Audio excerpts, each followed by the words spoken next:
Alright guys, we are going to start off this YouTube channel playing some Magic 2015. I've been playing Magic for a really long time, and I'm really into the paper Magic game, playing a lot of tournaments and things like that, and I've played the um, video game version on Xbox for a while now, and figured I would start this channel up, you know, getting some strategies, give me some pro advice, and that type of thing. Before actually delving into the game, what I'm going to do is I'm going to hop out of here and go over some general tips. I'm going to open up my browser here, and what I wanted to do is look at what the starter decks were in this game.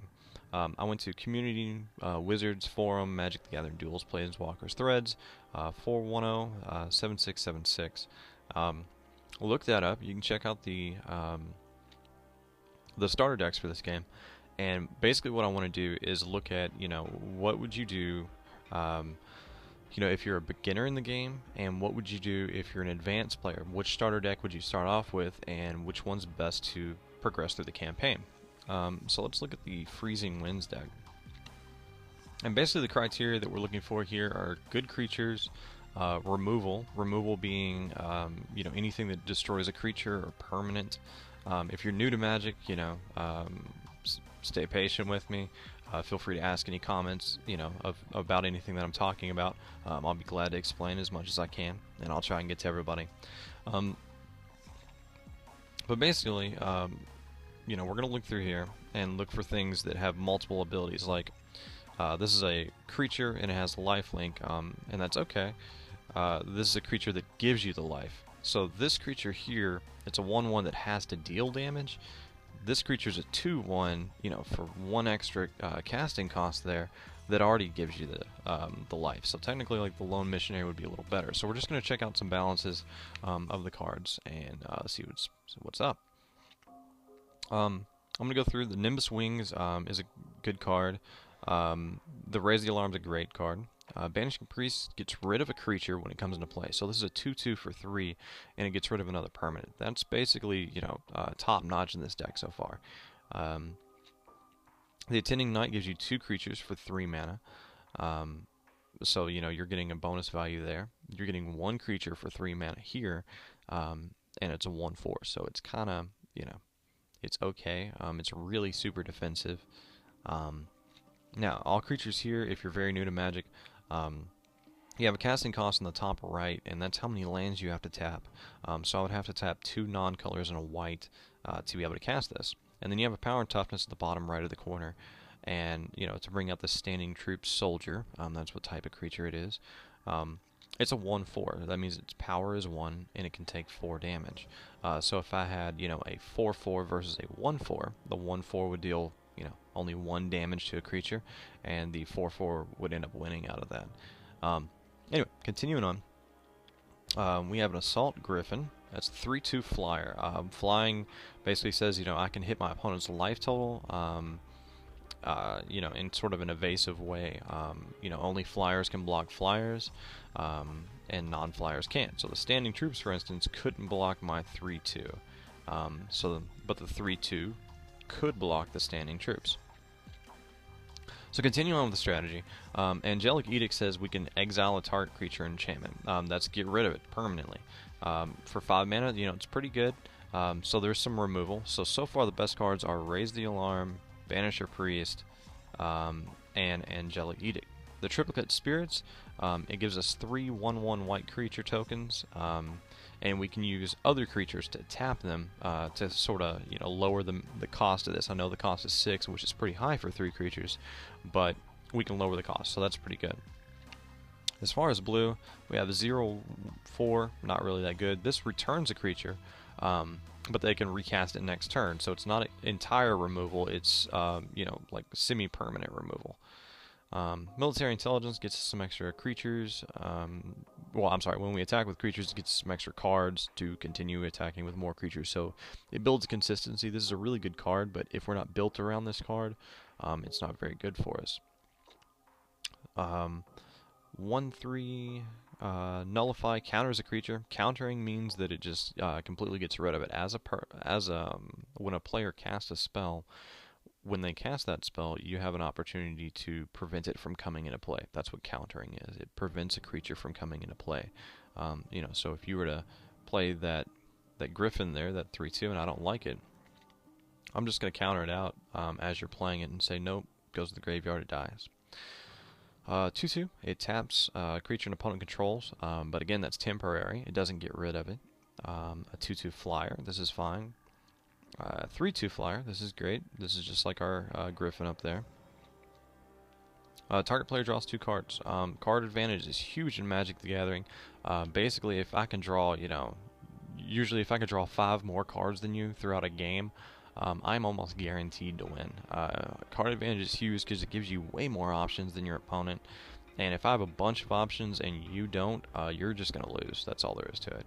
Unless you have something out there that is just a really huge force to be reckoned with. And then a 3/3 that returns, or I'm sorry, that taps a permanent, returns a tapped permanent to its owner's hand, creature to its owner's hand.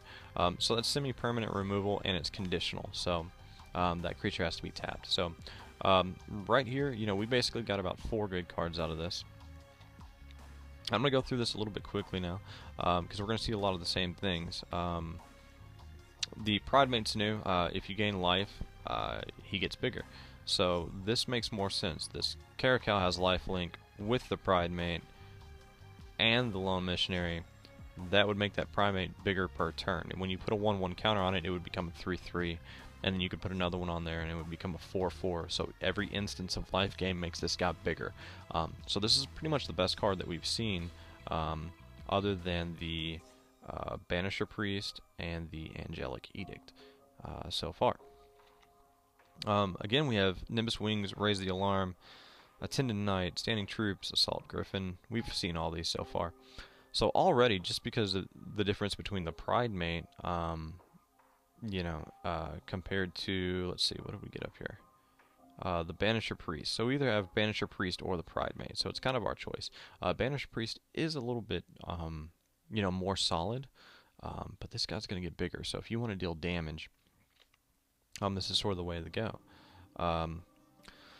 This guy's removal, what he's going to do, he's going to get bigger, and then he's going to kill other creatures. And it's constant, so this guy's going to stay out, or well, she's going to stay out,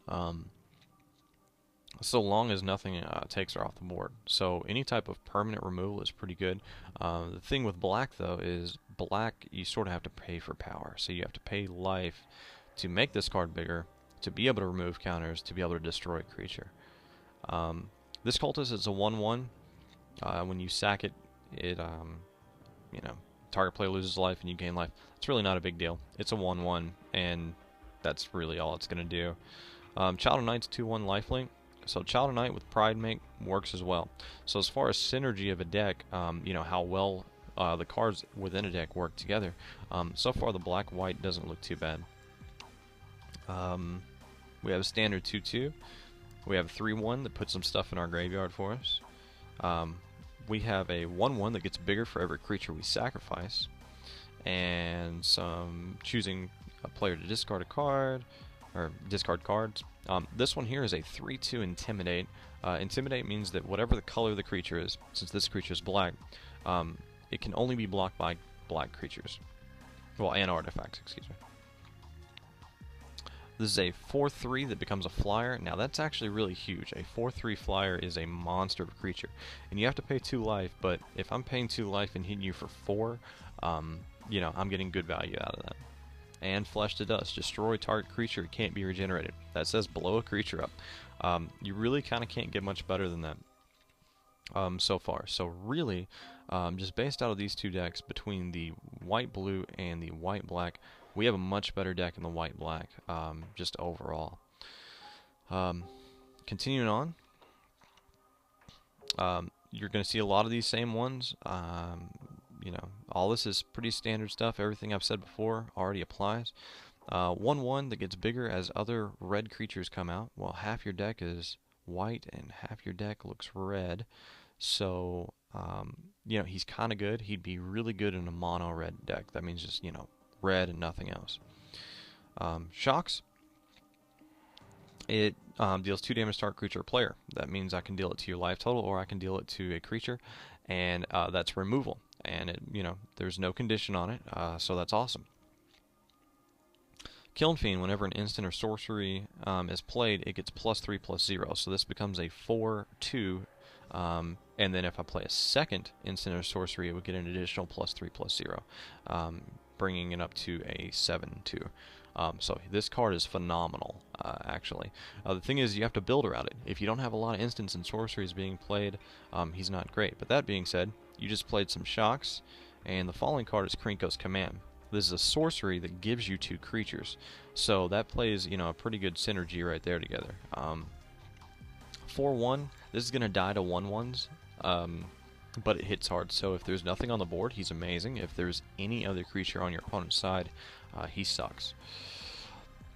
This makes your creatures bigger and gives them first strike. First strike means that if we have 2 4/4 creatures and my creature has first strike and yours doesn't, what that means is that my creature will deal damage to your creature before your creature gets an opportunity to deal damage to my creature. In which case, my creature, my 4/4, would blow your 4/4 out of the water, and then you'd be sad, and I wouldn't. So first strike's awesome. This is a great card. You can put it on a 1/1, and then you have a 4/1 first strike, and that is really solid, actually. This grabs a hold of your opponent's creatures, untaps it, and then allows you to smack them in the face with it, and that's just fun. This brings out another creature with it, but the thing is you have to have an aura, which is an enchant creature, and I haven't even seen one of those in this yet, so that's a total useless card to put in here. This is a 5/3 that has to attack each turn. Now, it's really powerful, so attacking each turn is pretty good. It's not really kind of a downside, because I think if we're having a 5/3 creature, the majority we've seen so far are 2/1s and 1/1s and things like that. The 5/3 is actually really strong, so attacking each turn isn't a downside. But later on, if you have even power and toughness creatures with your opponent, the 5/3 here is probably going to die. So it sort of depends. If you have stronger creatures, this is no problem. It's awesome. And the Pitchburn Devils. It's a 3/3. When it dies, it deals 3 damage to our creature or player. Now, it's a little late because, we sort of have a vanilla test. If we get a 1/1 for 1, or a 2/2 for 2, or a 3/3 for 3, or 4/4 for 4 mana, that's good value. This is a 3/3 for 4, so it sort of fails the vanilla test, meaning, a creature with no abilities or anything like that. But when it dies, it deals 3 damage to our creature or player. That being said, if I'm playing a 4/4 on turn 4 and you're playing a 3/3 on turn 5, I'm way ahead of you, and this is only going to deal 3 damage to target creature or player. So you kind of have to look at this like it just deals the damage. So this is not a great card. Continuing on, you've seen all these before. It looks like we get 2 Attending Knights this time. Let's see, 2 Angelic.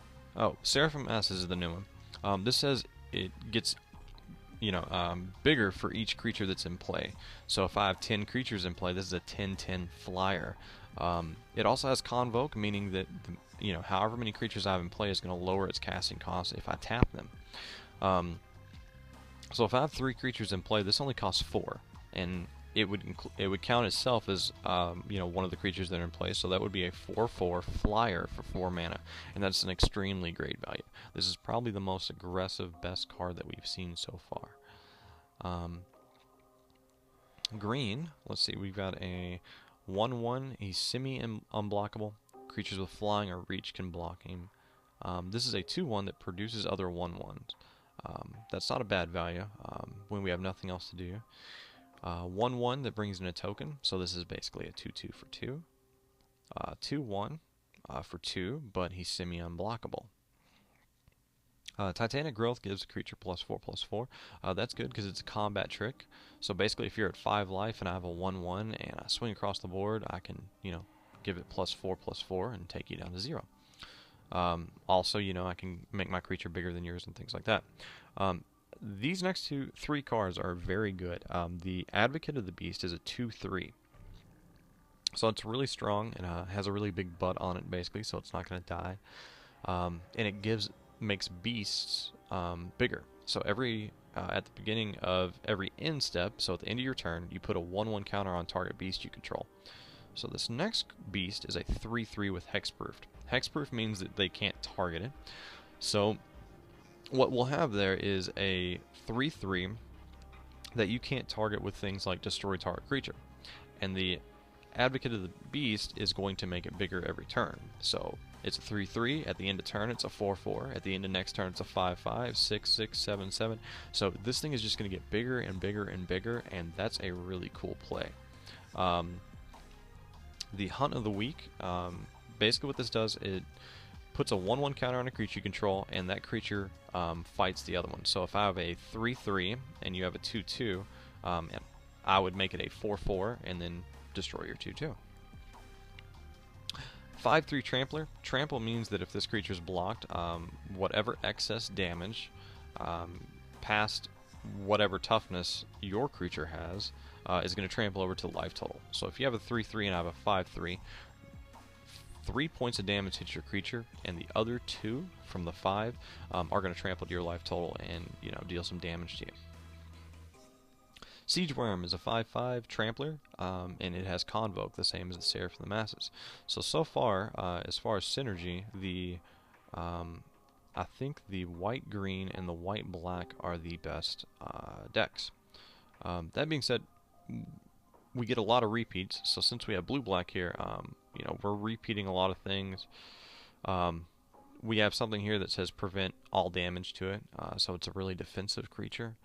So blue really doesn't get anything good to start off with, so I'm not going to recommend any of the blue decks here, because these are, when you get cards like Void Snare and you have a lot of them, and when you get cards like Nullify, which counters a lot of creatures, it lets you play a certain way in a controlling manner, and then that color becomes good. But as far as to start Magic 2015 and to have a good deck and continue playing, I just can't justify playing blue right now. So since this is blue-black, we can't play it. The next one is red-blue, and we're pretty much looking at all the stuff that we did earlier. A cool addition is the Gutter Snipe. Whenever you play an instant or sorcery, it deals 2 damage to your opponent. That's unblockable. It goes straight to their face. So for instance, if you shocked them, dealt 2 damage to target creature or player, and Gutter Snipe was on the playfield, it would do 4 damage. And 4 damage for 1 mana is really big. So that's actually really good. That being said, I don't believe that we have enough instant or sorceries to make this happen. Now later, we have that would be a really great deck type. Again, we have blue-green. Now this is a little bit of control, and then it goes into green. Blue is a controlling color. Green is, about monstrosity. It's about having huge creatures. Red is about chaos and violence. Black, you sort of pay for power. It's about destroying things, and then white is about order and making things larger over time, and protection. Anyway, so you can control things, and then eventually you drop some larger things. But I don't believe anything here, again, is all that much controlling until later on. The next one is red-black. Now, this is kind of cool because we have a lot of quick creatures in red. We're going to be playing goblins and a lot of things, so we know that a lot of them are going to be dying. And the first card here says that this basically says if 3 creatures die, you put counters on this, remove those counters, and then you get a 5/5 creature. So 5/5 for 1 mana is pretty good. That being said, you have to get out a bunch of creatures before this has any value to it, and they have to die. Let's see here. This says that you can sacrifice creatures, so that sort of combos with this, so you can get a lot of creatures out. Plus it has the flesh to dust, which is removal. So this is not a terrible deck. I just don't feel like it's as strong, as streamlined as this one here, that we basically just get a bunch of creatures out. They get bigger, they get bigger, they get bigger, and then we can drop a big flyer and just hit our opponent in the face. So I think that that's pretty much the best so far. The Natural Order basically does the same thing. It's just all copies of the black and then the green again. And that's okay. I mean, like, this is an okay deck. The Smash and Burn It's going to bring out a lot of quick red creatures. And then we got some extra removal here. It deals X damage. Now X means you can pay any casting cost whatsoever. So if I paid 2 red and X could be 10. So this card can deal 10 damage to an opponent if you have, or a creature. And if you have, you know, if their life total is at 20 and you pull out 20 lands, you can, well, 22 lands, you can hit them for 20 damage in one turn. That's not very likely, but it's possible. So this card gives you a lot of, you know, options, and options in Magic are huge. Removal is huge. It's also an instant. Instant means you can play it on any time, my turn or your turn. Sorceries and creatures can only be played during the main phases on your turn. So we're basically looking at a really diverse card here. So that's really good. Firecat we already saw earlier. The Talons we saw earlier. The 5/3 Pitchburn Devils. Okay, so this deck actually, you know, has a lot of removal and big creatures, so that's pretty good. Now, what I want to look at real quick are the rare unlocks of the decks that we did. First one here is Resolute Archangel. This comes into play for 7 mana, so that's actually very expensive. Anything 5 and over is technically an expensive spell because you have to wait 5, 6, 7 turns. And if I'm playing very quickly, 7 turns can be a whole lot. You might already have your life total down really, really low. But when it enters the battlefield, it returns your life total to normal. So this is a 4/4 flyer that returns your life total to 20. So it's not bad, it's just a little expensive. Now if we had a card that could make this come into play a little earlier, or we had a way of lowering its mana cost, then this would be a really great card. So this is just kind of average for me until we have a combo or something. That being said, let's see, we have Resolute Archangel again. So this one here is a sort of a life and death deck.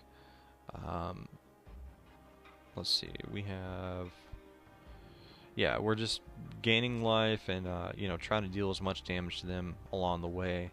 So this sort of fits in that deck. So, yeah, steadily grow in power until you drain your life from your opponents. So that's okay. It's sort of a long-term deck, though. This deck here also has the Resolute Archangel, but the goal of this deck is to get out a lot of creatures and some good medium-sized creatures and bring out that Seraph of the Masses.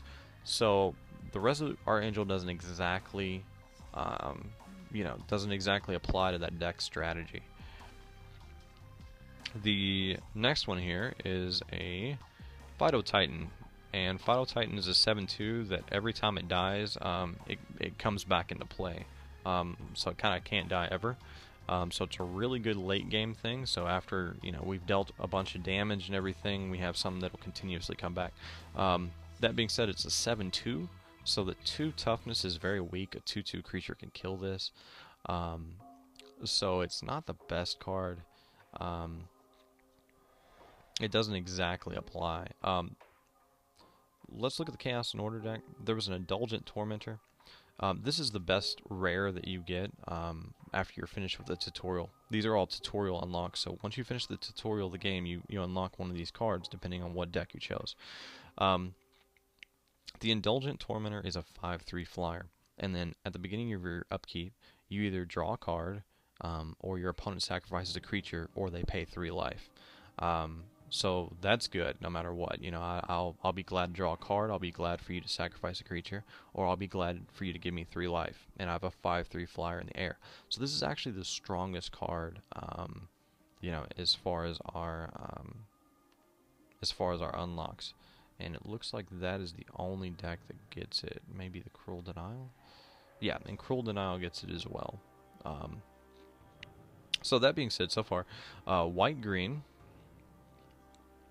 and then white-black, and green-red are probably our strongest colors so far.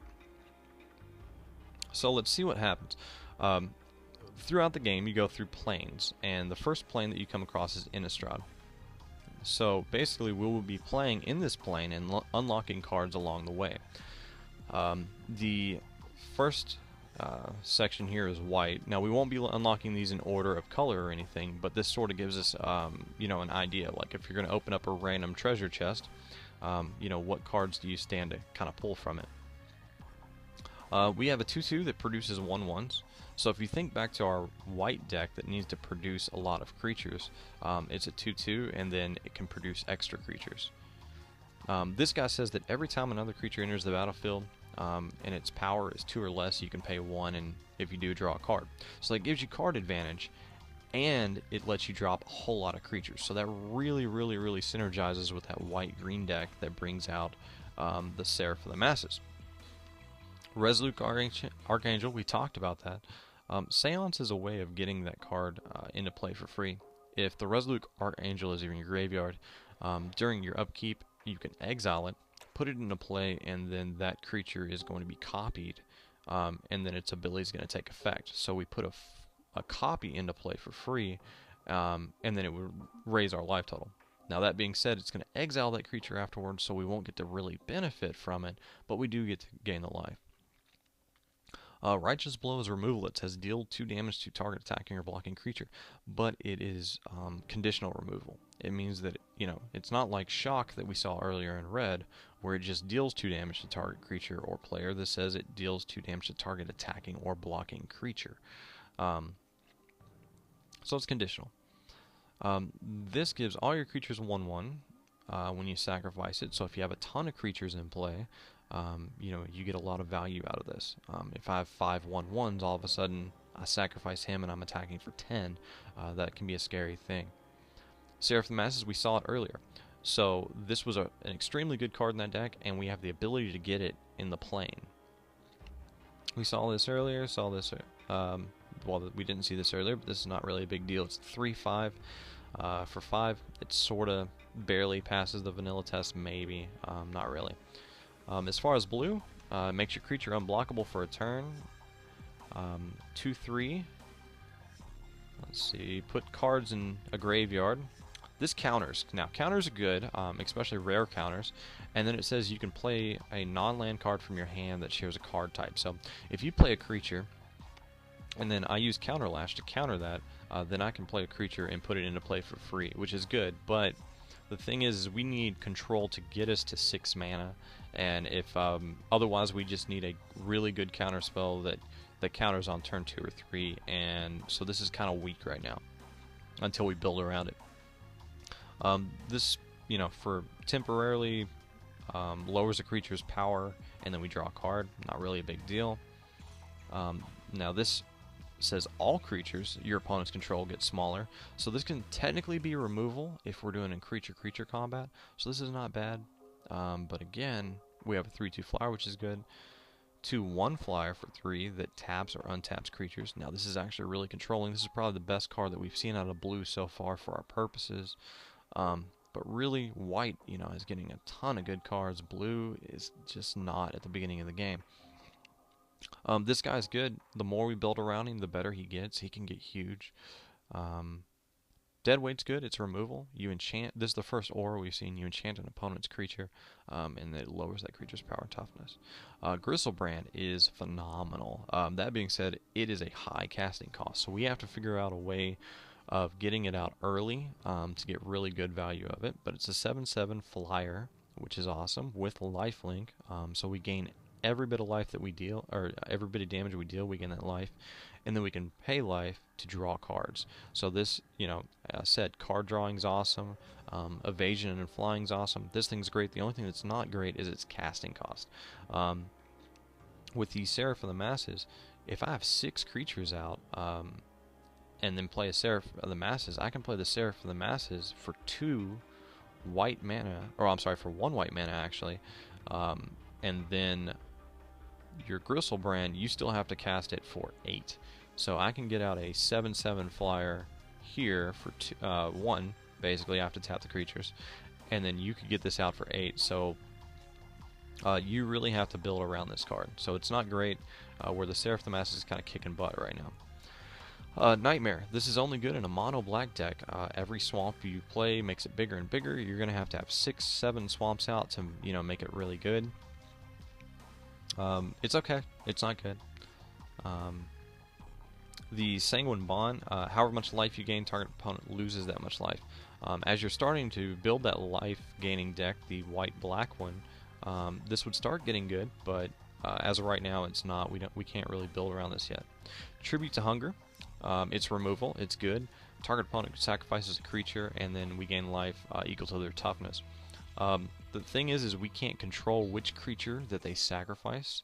So if they have, you know, 2 1/1s out and a 10/10, and I say, you know, sacrifice that, you sacrifice a creature, that you can just sacrifice one of those 1/1s. So I paid 3 mana to gain 1 life, and I'm still getting hit with that 10/10. So this can be good. It's just probably not, especially this early on. Undying Evil's good. It says, you know, we get a creature and it puts a counter on it. So basically, if we have a creature out like a 1/1, we pay 1, it comes back into play, it gets bigger. 2/2 standard. Okay, so from here, white came out real good, blue came out not so good, black came out okay, red, target creature fights another. So I can choose any 2 target creatures, you know, my creature and your creature, or both of your creatures, and I can make them fight each other. Let's say you have 2 4/4s out, and I make your 2 creatures fight each other, it will kill both of them. So this could be really good, but the likelihood of you having 2 creatures out with the exact same power and toughness that are high enough for this to matter, it's just very, very unlikely. It's more likely that you have a 4/4 out and a 2/2. So when your creatures fight, I will have done, you know, just 2 damage to that 4/4 and killed the 2/2. It doesn't do enough, but it is removal, so this is okay. But it's late. So this is a 2/1 that gets bigger. It has to attack each turn though. So if we can get our opponent's creatures out of the way really early, then this card's really good. So things like Shocks, where we can get, you know, real low casting cost creatures out of the way, this card could get actually pretty big.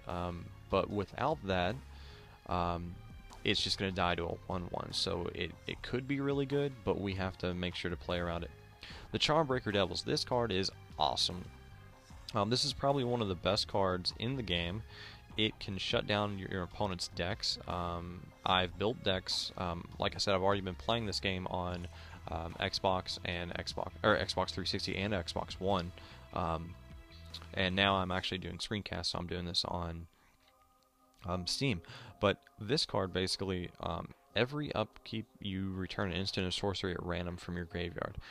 Let's say we have something that says destroy target creature, and every turn I get to return something, you know, to my hand for free. I'm getting huge card advantage from that. This thing is just maybe the best card advantage in the game. That being said, everybody's going to want to kill it. It has a little bit high of a casting cost, but not really. You just sort of build control decks around it. This is a playable card. A 4/4 for 4 is what we're looking for. For 2 extra mana, it gives me another card, and it gets bigger. So this is a great card. Fling, we sacrifice creatures, and then it deals its power and toughness to a creature or player. That can be really good. If we have a 1/1, it's just 1 damage. If we have a 10/10, it's 10 damage. But things like 4 and 5 damage are really solid. And if we can do something like making those beasts bigger, then we can have a really good creature. We can do a good amount of damage. This makes a creature bigger, but it has to tap every single turn. Not necessarily the best card. We've seen this before. This 2/2, whenever any vampire deals damage, we put a 1/1 counter on it. This can get big, and it doesn't have to attack every single turn, so, I mean, this is a fine card. We just have to burn some stuff out of its way to make it good. 3/3 for 4, that's not really that great. This card is a 2/3, and for every creature in play, we can tap 4, and then we can give any creature in play, like let's say I have 5 creatures, then I can give target creature +5/+5. So at any time, and this stays on the board. This card is phenomenal. It's going to be great removal. It's going to be great for hitting your opponent's life total, that type of thing. 3/4 for 3. It has Defender and Protection from Zombies. Zombies aren't really huge in this format, so that's not a big deal. Defender's okay. You know, if you look at the majority of cards that we've seen so far, it's been a lot of 1/1s, 2/2s, and a couple bigger things. So I mean, if this is in play, it's definitely going to get in your opponent's way. But I mean, it's not great. It's not going to kill him. You have to come up with a strategy to kill your opponent. You can't just defend against them the whole time. The Howlgeist. It's a 4/2. Creatures with less power than it can't block it. And then it comes back into play whenever it dies, and becomes a 5/3. We put a 1/1 counter on it, so it becomes a 5/3. So this is not a bad card. It's basically unblockable. Whenever we're attacking with it, it'll basically be unblockable. That's good. Naturalize destroys target artifact or enchantment, and if you think about the deck list so far, we haven't seen very many artifacts or enchantments. So this just sort of it's really good if we have an artifact or enchantment we're worried about, but it's sort of inconsequential right now. Prey Pawn. This is removal for 1. We both have a creature, so if I have a 5/5 and you have a 3/3, I'm going to play Prey Upon and make my creature fight yours and just get your creature out of the way. This is removal. It's great. It's right up our alley. It's what we need. Spider spawning. For every creature in the graveyard, we put a 1/1 or 1/2 spider creature token in play with reach. Reach means that it can block flyers. That does not mean it has flying, but it can block flyers. This card is really good very late game. We have to have 5, 6, 7 creatures in the graveyard to make this card good, and sometimes I would probably rather just play a 5/5 for 5. So if this were a 5/5, it would be great, but what this card says is that I have to play a really, really late game with you, and then, I have to have a lot of my creatures die, and then it's going to get good. So it's not great now. We've seen this guy before. At the beginning of your upkeep, you draw a card if you have a creature with the greatest power or is tied for the greatest power. So far, if we're playing green, that's pretty good because, we could have a creature that's bigger than basically everything we've seen so far other than Gristlebrand up here. If we're playing green-white, that Seraph of the Masses is going to get real big. So that's not a bad card. Vengevine, 4/3 with haste. Haste means it attacks immediately when it comes into play. Creatures have summoning sickness, so when you first cast them, they have to wait until your upkeep to be able. They have to see in one of your upkeeps to be able to attack.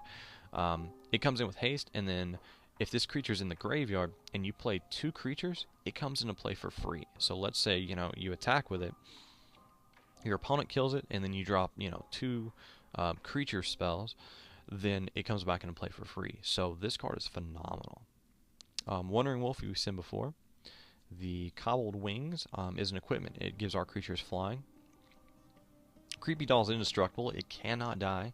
When it deals combat damage to a creature, you flip a coin, and if you win the flip, you destroy that creature. So this is a removal. It's great.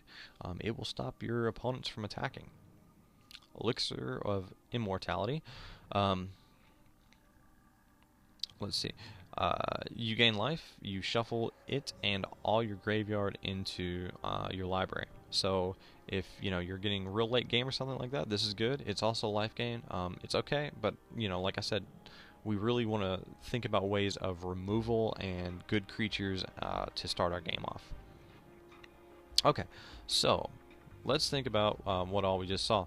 If we're in the plain Innistrad, white is phenomenal. Blue is kind of weak.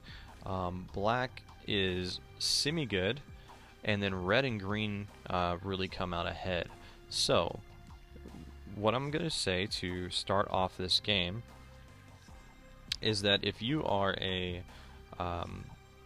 let's go ahead and, stick with white, red, and green. So, either go with a white-green deck, or go with the red-green deck. Now, we have a red-white deck, but I just don't feel like that was strong enough. Like this says, play a bunch of creatures and then drop a massive creature. You can do that same thing with this red-white deck, but it just doesn't. It just doesn't have enough, umph or removal to make itself really good. So, if you're a beginning Magic player and you can just play creatures and then play a massive creature, the green-white deck works for you. If you're somewhat of an advanced player, I think that the green-red deck is going to work for you better because it's a little quicker. We have 2 instances of removal, um, and then we have 3 instances. The Lightning Talons is semi-removal. Basically, if you have First Strike, I can deal damage to your creatures and you can't deal damage to mine. If my creature has power bigger than yours, that is. Um, so that's semi-removal. The Pitchburn Devils deals 3 damage to our creature or player, so that's removal. So there's a ton of removal in this. And then between the Advocate of the Beast and the Hunt Beast, we have a massive creature that can form. The Hunt of the Weak makes our creatures bigger and destroys our opponent's creatures. And the Titanic Growth can also make our creatures bigger and destroy our creatures. So I think as far as removal and, you know, like the staying power of a deck, I actually think the red-green deck is probably our best bet. If you're a beginning player, you know, like this is a pretty simple strategy. Play a bunch of creatures, play a big one. And it's a flyer, so it's a good one. It's a real good one. That's actually probably the best creature. But as far as combination and overall flexibility, I think the green-red deck is our strongest. That being said, in the green-white, I think you benefit more because you get Mentor the Meek. You get the Selfless Cathar here, which is going to make all your creatures bigger, and then you get more Seraph of the Masses. So you can use 4 commons in this deck. You can use 3 uncommons. I'm sorry, copies of each card. Each card you can have, you know, 4 copies if it's a common, 3 copies if it's an uncommon, 2 if it's a rare, and 1 if it's a mythic rare. So we can have 3 Seraph of the Masses in the deck. And so if you're playing through Innistrad, it's really easy to get this card, and it's a bomb. So I think, especially in combination with the Mentor the Meek, we will draw to that in our deck. I think that's just a really, you know, good basic strategy. That's probably the best strategy to get through this game. Now, if we're playing green-white, the Elder of Laurels actually makes it to where if we have a ton of creatures, we get good value. So technically, you know, we're getting all the benefits of good value in green-white. But in green-red, I know red's a little weak here in Innistrad, but we get Charmbreaker Devils, and all that removal that was in the you know, green-red starter deck, we can use again, basically. So that sort of says that we get a ton of value out of this card. Fling. Now, you know, we're supposed to be making that huge beast, and Fling might actually become really, really good as a game ender. So if you're a little bit more of an advanced player, play the green-red. It's going to give you a ton of removal. If you're, you know, a beginning Magic player, play the green-white. It's a really simple deck strategy, and it's going to make a lot of sense to you. And that's it. We'll get into gameplay in the next video. And I'm going to play the green-red deck, and that's it. We'll get into gameplay, and I'll, you know, show you some strategy and tips, and we'll start playing through the campaign. Thanks, guys.